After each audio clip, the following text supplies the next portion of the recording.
All right, welcome back to Never Did It. I'm Jake Ziegler, and I'm here with Brad Garoon. On Never Did It, we look back at the last 100 years of movie history in an effort to fill in some of our own movie blind spots. Today, we're covering the year 1935 with a couple of really interesting movies. Brad, you chose Top Hat for me. Tell me why you chose Top Hat. It's the only movie from 1935 that I'd seen. Mm-hmm. Simple. Well, and how did you? When did you first see it? What's your story? In 2020, I was doing a movie every day of the year, and I was doing it based on things like who died on this day in whatever year, or who was born on this day in whatever year, or like a National Iced Tea Day for the drink. I watched an Iced Tea the Man movie, and so it must have been like Fred Astaire's birthday or death day, or Ginger Rogers' birthday or death day. I'm sorry, their death birthday. So, it's really disrespectful of me. Come on. Well, it's their death day, their death birthday, their death birthday. And I remember thinking it was pretty funny. I didn't have a lot of experience watching movies from the 30s, still don't, and even with this podcast. But I remember thinking, wow, there's a lot of good gags in this. And also thinking, like, am I supposed to leave this character straight? I don't. But yeah, I think it's pretty good. So just a little bit of context about Top Hat. This was, I think, the third Rogers and Astaire movie chronologically. They made 9 for RKO, which is the people who produced this film. This is also, this movie is directed by Mark Sandrich, who directed at least 3 Rogers and Astaire movies. They were paired together after the success of The Gay Divorcee. Actually, that might not be true. There might have been one before that, but let's not know that. Let's leave it to if you don't believe me, look on Wikipedia. So, I thought it was pretty cool. And, sometimes I've seen a movie, only one movie for a year, and I don't like it, so I watch another one so I can recommend that to you. And I did not feel that was necessary for this movie, which is about a guy who's a famous tap dancer, and he shows up and really likes his producer's neighbor. And it starts this case of mistaken identity when this neighbor thinks that it's actually the producer himself that's hitting on her, and the producer's married, and that would be a scandal. What did you think of Top Hat? Well, and also married to her friend of hers too. So that would, that's the other reason that she's so just aghast that he would pursue her in this way. I really enjoyed Top Hat. I mean, the Fred Astaire Ginger Rogers pairing. Obviously, he said they made 9 movies. I mean, so there's something enduring about those, and just the dancing sequences are just phenomenal. I mean, they're just so cool, and we don't do stuff like that in movies anymore. I mean, really, even like when there's musicals. I mean, La La Land did a lot of the dancing and stuff like that. Really throwback sort of style, but we just really don't see movies like that anymore. Like I don't really think there's an analog to Fred Astaire and Ginger Rogers, working in film today. It's just not that trend is over. Yeah, long over. But obviously, at the time it was really, really big, and they're the best at it. I mean, just watching them move together is just it's just incredible. I mean, at times you forget like what else is going on in the movie, just because like you just kind of, at least me, I kind of got just swept up in those. They're just staged so well and performed so well. It's just watching. It's just watching like the best people to do this particular thing doing it, and it's just awesome. So like one of the things that I loved about this movie is Edward Everett Horton as Horace. Mistaken identity is just like a really good use of comedy, because there's so many misunderstandings that it can lead to, and Ginger Rogers is funny in this, like, and they're funny together. The chemistry obviously is already this is what you said, their third movie. The chemistry was there between them, and I did get quite a few laughs out of it. And like I said, Edward Everett Horton, he was really funny, but yeah, I definitely got quite a few laughs out of it, and the movie's not, it doesn't quite end well. Like, it kind of drags on a little bit. I thought you were going to say, the movie doesn't quite end. Yeah. Which is true. Yeah, that is true. Actually, yeah, the last like third of the movie isn't quite as enjoyable as like the first 2/3 of it, where there's like a lot of great setup, and then like by the end it's like I think it kind of took too long to get to where they were going, and it's not even that long of a movie, but it just started to feel a little bit long in the last third or so. But for the most part, it's a lot of fun. I think one of the issues is, and it's the same issue I had with like An American in Paris, where they're saving the third act for the big musical number, and that's about to take over everything, but the plot just sort of like screeches to a halt when that happens, and you're like, oh wait, so when is this movie gonna end? Why does the pacing feel so jarring? We're just like not used to that anymore. But going back to Edward Everett Horton, which is a really hard name to say, I obviously first saw him in this when I first saw the movie, but didn't take much note of it. But then I recently watched Holiday with Cary Grant and Katharine Hepburn, and he's one of the comedic reliefs in that movie too. And I was like, this guy is amazing. I want to watch all his movies. What is his deal? Apparently he was incredibly private because he was secretly gay. Allegedly. I mean, he's dead now. Do we have to worry about allegedly? But I was looking for articles on him, and they were like, America's first gunkle, first gay uncle. He's fantastic, So funny, and I think really holds a lot of the movie together. He disappears in that last scene because he and his wife and the evil Italian man are out adrift at sea. I think that's a big problem with the final act of the movie. Yeah, he's also in, he's got a part in Arsenic and Old Lace, which is a movie very near and dear to my heart, Cary Grant. And he's really funny in that too. I mean, that's just a hilarious movie. But yeah, he's and those are the only two movies that I've seen him in his Top Hat and Arsenic and Old Lace. But yeah, he's super funny in both of them. And yeah, I would like to see him do some. I would like to see some more of the movies that he's done. We're really close to the end of Never Did It. It might be fun to do like a Edward Everett Horton Never Did It series. Yeah, I'd be into that. Okay, cool. This movie did get nominated for some Oscars. It did, yeah.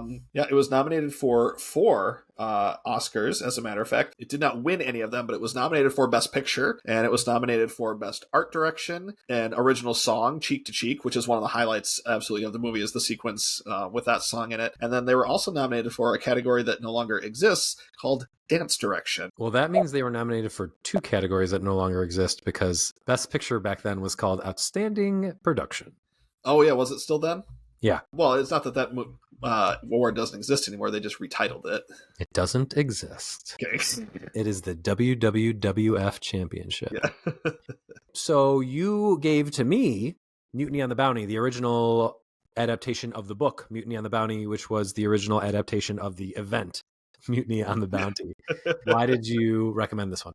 Well, it's a Best Picture winner, and I remember seeing it not too long. It's not a Best Picture winner. It is an Outstanding Performance winner. Is this the hill you've chosen to die on today? Just having some fun. Yeah.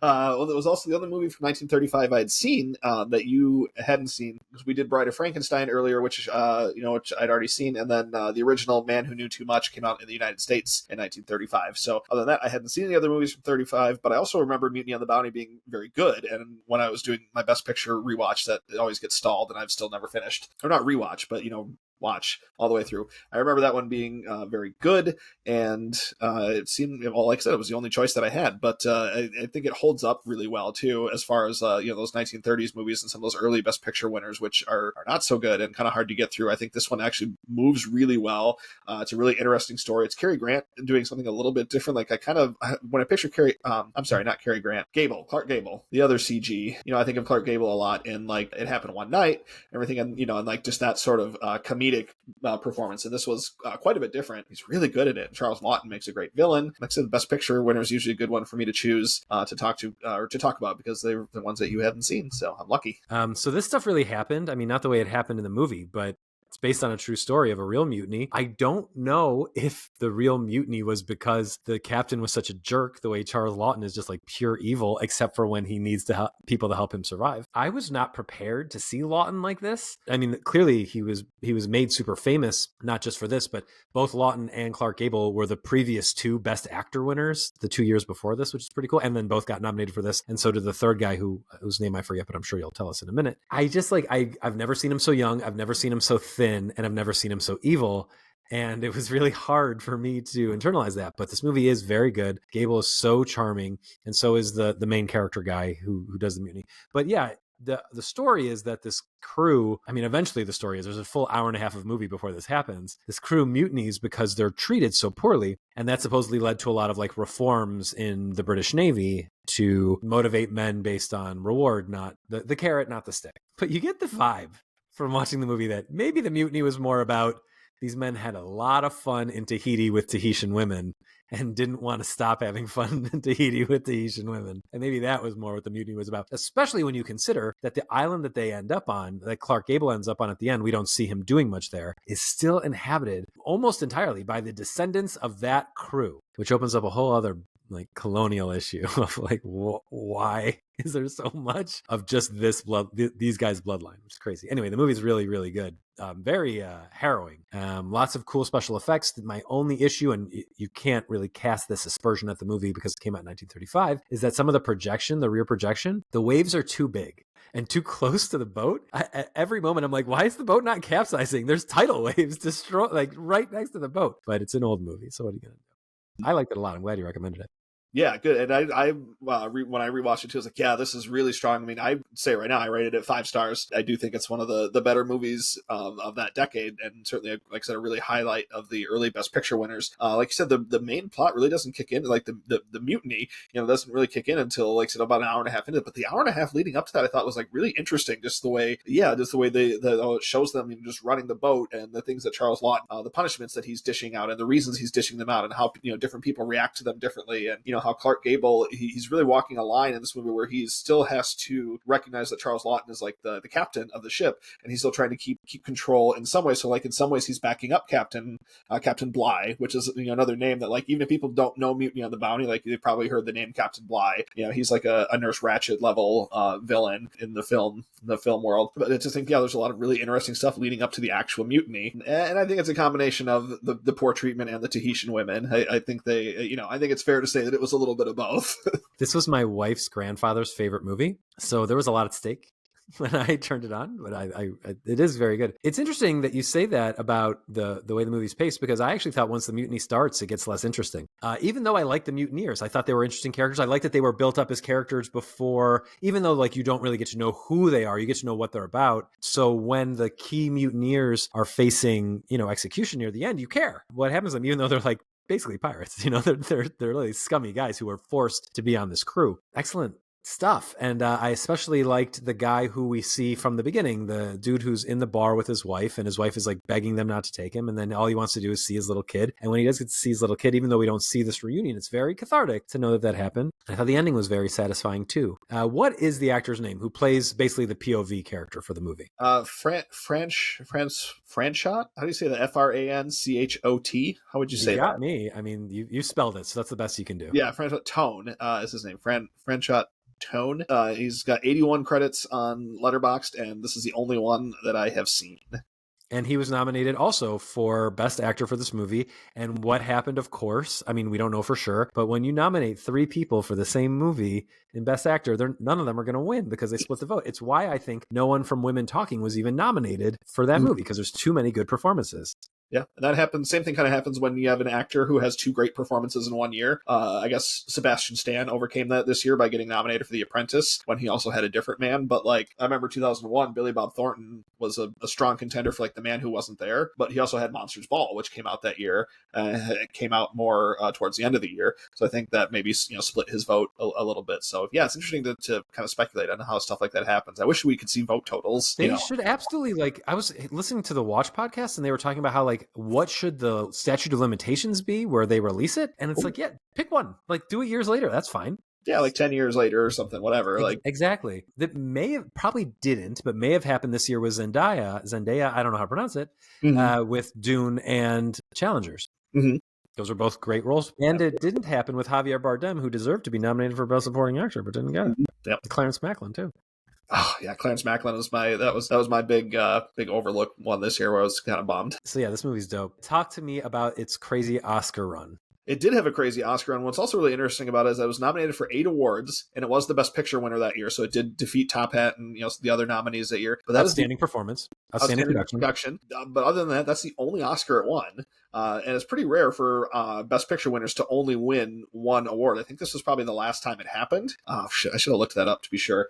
But, it doesn't happen very often. But it had 8 total nominations, too. So it was Picture, as we mentioned, or Production. It had the 3 Best Actor nominees. Also, Frank Lloyd was nominated for Best Director, the Screenplay, Film Editing, and Score. But yeah, just was only able to win the big one. Did Coda win anything but Best Picture?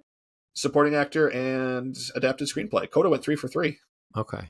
I still can't believe Coda won Best Picture. That's crazy. It's a good movie, but it's not the Best Picture of that year. That's fine. So is Dumb Money, but it didn't win Best Picture. Right. Yeah. It's just, I guess it's just the right movie hit people at the right time. Totally. All right. So we can't talk about our best list of 1935 because we are not so up on 1935 movies, but Jacob Ziegler, where did these movies fall in your best of the 30s list? Best of the 30s list.